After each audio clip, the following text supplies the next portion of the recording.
오늘 성경에서는 다윗이 나옵니다. 그는 아들이 병에 걸린 것을 보고 간절히 기도합니다. 그런데 그 아들이 그만 죽고 맙니다. 사실 이것은 14절에 당신이 낳은 아이가 반드시 죽을 것이라고 한 나단 선지자의 말이 이루어진 것입니다.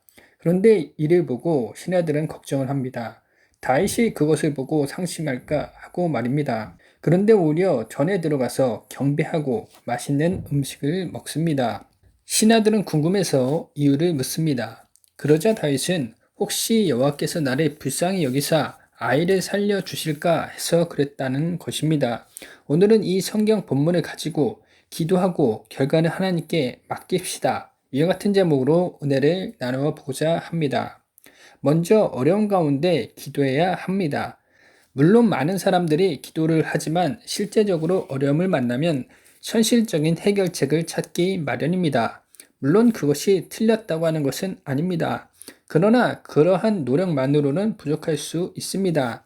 현실적인 노력과 함께 기도해야만 하는 것입니다. 예전에 어떤 목사님 아들이 베트남 전쟁에 참전하셨다고 합니다. 그 아드님은 베트남에서 운전병이었다고 합니다. 그런데 어느 날 갑자기 목사님이 불안하고 그렇게 방언 기도가 나오더란 것입니다. 그래서 이유도 모른 채 기도하셨다고 합니다. 그렇게 한동안 기도하니 마음이 평안해졌다고 합니다. 그런데 얼마 후 아들에게서 놀라운 소식을 전해 들었다고 합니다. 아들이 운전병으로 운전을 하는데 갑자기 눈이 보이지 않더라는 것입니다.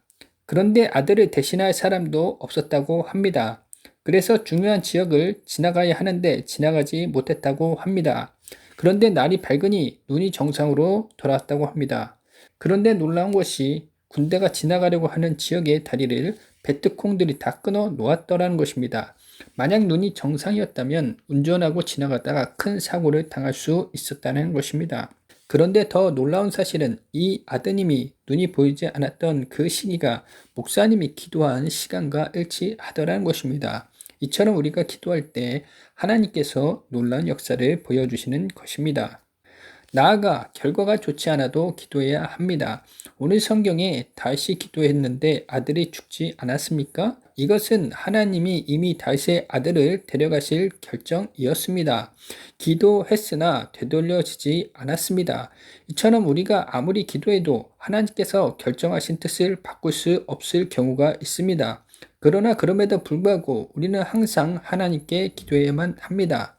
오늘 다윗의 말, 나를 불쌍히 여기사 아이를 살려주실는지라고 했던 것처럼 하나님께서 기도를 들으시고 뜻을 돌이키실 수도 있기 때문입니다. 그리고 오늘 성경 본문은 결과는 하나님께 맡겨야 한다는 교훈을 줍니다.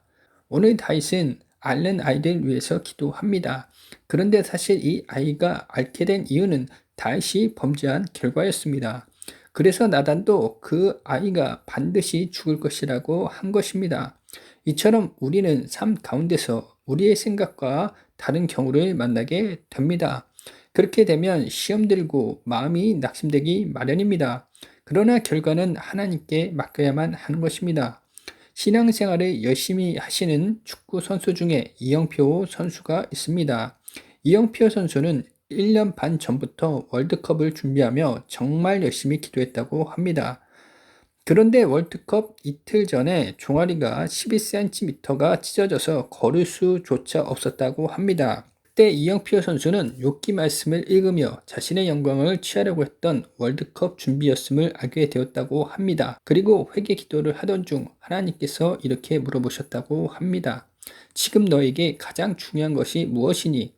이영표 선수는 축구요, 월드컵이요 라고 대답했다고 합니다. 그러자 하나님께서는 지금 너한테 가장 중요하다고 생각하는 그거 나를 위해서 포기할 수 있니? 라고 물어보셨다고 합니다.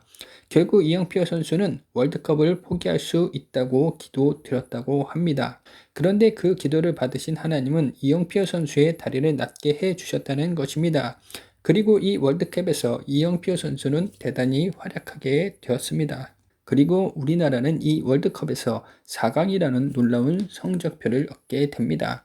그러나 만약 이영표 선수가 하나님의 물음처럼 월드컵에 진출하지 못했다면 어떻게 되었을까요? 다니엘서 3장 18절에 그렇게 하지 아니하실지라도 왕이여 우리가 왕의 신들을 섬기지도 아니하고 왕이 세우신 금신상에게 절하지도 아니할 줄을 아옵소서라고 기록되어 있습니다. 우리도 하나님의 뜻에 맡기고 따르는 신앙 태도가 있어야만 하겠습니다. 그리고 아이가 죽은 이후에 다윗을 봅시다. 그는 아들이 죽었다고 하나님을 원망하거나 자신을 자책하지 않았습니다. 이처럼 안 된 일, 나쁜 생각은 벗어버리고 기쁜 생각을 해야만 하는 것입니다. 저는 극단적인 선택을 한 연예인들의 이야기를 들었습니다. 물론 그들 중에는 일반인들도 동의할 만한 어려움이 있었던 분도 계셨습니다. 그러나 어떤 분들은 도무지 저것이 과연 그럴 만한 이유인가 라는 생각이 들었습니다. 결국 부정적인 것에 너무 매여서는 안 된다는 것입니다. 안 좋은 것에 자꾸 매이다 보면 자꾸 삶을 안 좋은 방향으로 이끌어 갈 수밖에 없는 것입니다. 그러므로 항상 긍정적인 믿음의 태도를 가져야만 하는 것입니다. 물론 기쁘게 살아간다는 것이 기쁜 일이 있어야 기쁘게 살아갈 수 있기도 합니다. 아닌 게 아니라 요즘 우리가 살아가는 세상은 너무나 힘들게 느껴집니다. 그러나 성경 요한복음 14장 27절에 평안을 너희에게 끼치노니 곧 나의 평안을 너희에게 주노라. 내가 너희에게 주는 것은 세상이 주는 것과 같지 아니하니라. 너희는 마음에 근심하지도 말고 두려워하지도 말라고 하였습니다. 하나님께서 세상에 줄 수 없는 평안을 주시는 것입니다. 저는 예전에 개척교회에서 아이들을 가르친 적이 있었습니다. 당시 제가 있던 교회는 세상적으로 보면 작고 보잘것이 없었습니다. 그런데도 몇몇 성도님들은 참으로 열심히 교회에 나오셨습니다. 그래서 성도님 가정과 대화를 나눠보니 뜻밖의 이야기를 하십니다. 교회 오면 마음이 너무 편하다. 교회 오는 시간이 너무 기다려진다는 것입니다. 이처럼 하나님께서는 환경에 관계없이 어떠한 평안과 기쁨을 주십니다. 그러한 평안이 여러분께 있으시기를 바라겠습니다. 설교의 결론을 말씀드리겠습니다. 요즘 여기저기서 어려운 이야기들이 들려옵니다. 지금도 어려운데 더 어려워질 것이라는 이야기들이 들려옵니다. 사실 이러한 이야기들은 말세적인 현상입니다. 예수님이 다시 오실 날이 가까울수록 이러한 어려움들이 더욱 커질 것입니다. 그래서 이러한 이야기를 듣게 되면 인간적인 두려움이 앞섭니다. 그러나 부정적인 생각에 매여서는 안 되겠습니다. 이러한 때 우리는 어느 때보다도 더 기도하고 하나님께 맡겨야만 하겠습니다. 그리하여서 하나님께서 주시는 평안을 누리시는 저와 여러분이 되시기를 주님의 이름으로 축원을 드립니다. 구독과 좋아요 알림 설정은 영상 제작에 많은 힘이 됩니다.